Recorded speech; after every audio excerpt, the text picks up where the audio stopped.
जय श्री राम। आज मैं आप सबको श्रीमद् भगवत गीता के 6ठे अध्याय का पाठ सुना रही हूँ। श्री भगवान बोले, हे अर्जुन, जिसकी कर्म फल में आसक्ति नहीं और कर्मों को करता है वही सन्यासी और योगी है, और जिसने हवनादि लौकिक कर्म छोड़ दिए हैं वह योगी नहीं है। हे अर्जुन, जिसको सन्यासी कहते हैं उसी को कर्मयोगी जानो, क्योंकि संकल्पों के त्याग के बिना कोई योगी नहीं हो जाता। और जो मुनि योग प्राप्त की इच्छा रखते हैं उनके लिए उनका साधन कर्म ही है। उनके योगी होने पर उनका ज्ञान पूर्ण होने का साधन चित्त का समाधान है। जब मनुष्य विषय कर्मों की आसक्ति से छूट गया और वासनाओं को उसने त्याग दिया, उसी समय वह योगारूढ़ कहलाता है।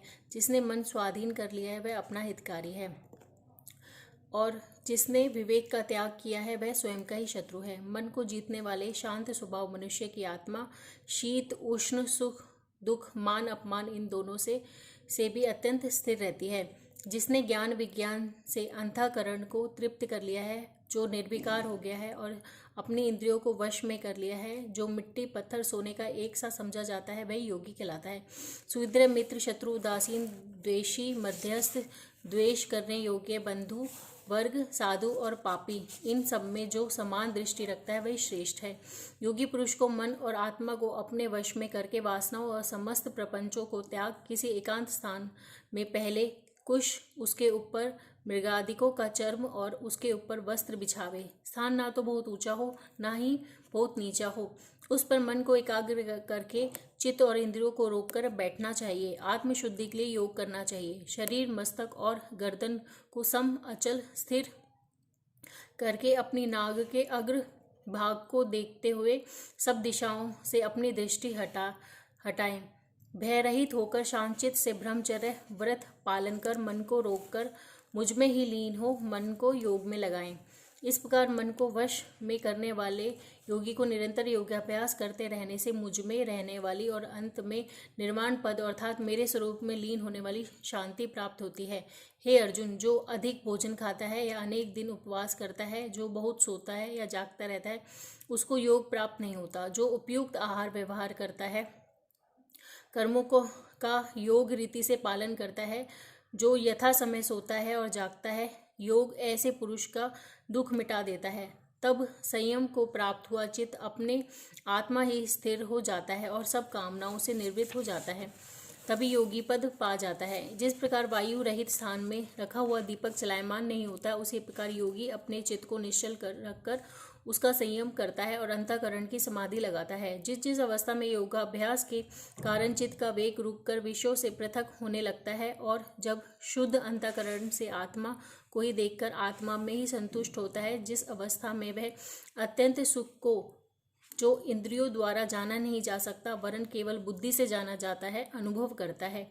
और जब वह योगी आत्मस्वरूप में स्थित हो, उससे विचलित ना हो, जिस अवस्था को पाकर फिर और कोई भी लाभ उसको नहीं जचता, और जहाँ स्थिर होने से और कोई बड़ा भारी दुख उसे वहाँ से चलायमान नहीं कर सकता, इस अवस्था का दुख संयोग वियोग कारक योग नामक जानना। सो योग निर्विकल्प चित्त से निश्चय करके ही करना चाहिए। संकल्प से उत्पन्न होने वाली समस्त कामनाओं को त्याग कर और मन में सकल इंद्रियों को चारों ओर से रोक धैर्य के साथ बुद्धि को अपने अधीन कर धीरे धीरे विषयों से दूर हटे और भली भांति मन को आत्मा में स्थिर करके किसी पदार्थ की चिंता में ना करे। इस रीति से निरंतर योगाभ्यास करने वाला योगी समस्त पापों से छूटकर सहज ही उस परम सुख को पा लेता है, जो ब्रह्म के संयोग से प्राप्त होता है। जिसका मन योग में स्थिर हो गया है, उसकी दृष्टि भी सर्वत्र समान हो जाती है। वह सब प्राणियों में अपने को और अपने मन में सब प्राणियों को देखता है। जो सब में मुझको और मुझ में सबको देखता है, उससे मैं अलग नहीं हूँ और मुझसे वह अलग नहीं है। हे अर्जुन, जो सब प्राणियों के दुख सुख को अपने दुख सुख के समान समझता है और सबको संभाव से देखता है, वही श्रेष्ठ योगी है। अर्जुन ने कहा कि हे मधुसूदन, आपने जो यह योग सिखाया है, सबको अपने समान देखें, सो मन के चंचल होने के कारण उसकी दृढ़ स्थिति अपने में नहीं देखता हूँ। हे कृष्ण, मन बड़ा ही हठी पराक्रमी और दृढ़ है। इसको आधीन रखना मुझे वायु को बांध रखने के समान प्रतीत होता है। श्री कृष्ण भगवान ने कहा कि हे माँ बाबो, इसमें संदेह नहीं कि मन अति चंचल है, इसे वश में करना बड़ा ही कठिन है। फिर भी हे अर्जुन, अभ्यास और वैराग्य से अधीन कर लिया जा सकता है। जिसका मन वश में नहीं हो उसको योग अत्यंत दुर्लभ है, ऐसा मत है। परंतु मन को वश में करने वाले प्रयत्न करते रहने से उपाय द्वारा इस योग को प्राप्त कर सकते हैं। हे अर्जुन ने कहा, हे कृष्ण, जिसमें श्रद्धा तो है पर जो योग प्राप्त करने में सफल नहीं हुआ है, और चित्त योग से विचलित हो गया है, वह योग सिद्धि नहीं पाने से किस गति पर जा पहुंचता है। माँ बाबू, जिसका पहला आश्रय भी गया और ब्रह्म प्राप्ति भी नहीं हुई, वह दोनों ओर से भ्रष्ट होकर विश्चित मेघ के समान नष्ट तो नहीं हो जाता। हे कृष्ण, मेरा यह संदेह आपको दूर करना पड़ेगा। इसको दूर करने वाला आपके अतिरिक्त कोई नहीं है। श्री भगवान बोले, हे तात पार्थ, उसका यहाँ नाश नहीं होगा और परलोक में भी नहीं होगा, क्योंकि उत्तम कार्य करने वाले किसी मनुष्य की दुर्गति नहीं होती। यह योग में असफल मनुष्य द्वारा बहुत दिनों तक पुण्य वालों को प्राप्त करने वाले लोगों में वास करता है और वहां से फिर किसी पवित्र घर और धनवान के घर में आकर जन्मता है, अथवा वह बुद्धिमान योगियों के ही कुल में जन्म पाता है। इस प्रकार का जन्म पाना भी इस लोक में बड़ा दुर्लभ है।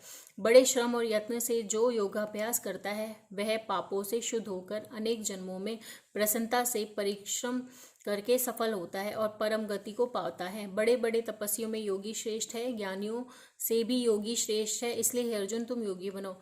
जो केवल मुझ में ही मन लगाकर मेरी प्राप्ति के लिए मेरा भजन करता है, उसको समस्त योगियों में के मध्य मैंने अत्यंत श्रेष्ठ माना है। ये समाप्त हुआ 6वां अध्याय। जय श्री राम। आप सबको मेरा जय श्री राम।